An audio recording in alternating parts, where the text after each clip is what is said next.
было волшебное время, когда царил великий матриархат.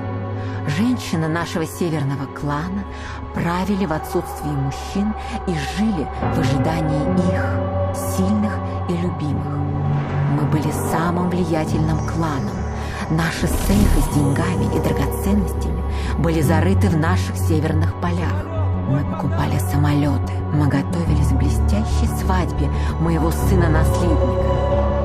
У нашего клана был лишний час, 13-й или 25-й, и все члены нашей семьи жили на час больше в сутках, чем все остальные люди. Мы были всесильны. У всех есть карандаши, записки, желания. Наши желания всегда исполнялись, и в один миг все изменилось. И начался хаос. Чтобы ты, Бенедикт, любил меня одну. До гроба и после гроба.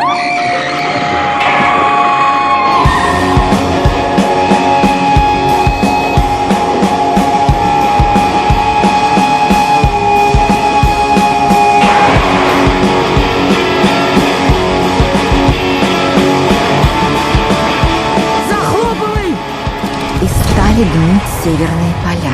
Власть переходила от одного к другому, сея война и болезни. Меня никто никогда не любил, я никого никогда не любил. Я люблю тебя. И чтобы все спасти, кто-то из нас должен был умереть. Бенедикт мой, не твой. Не надо сюда больше звонить!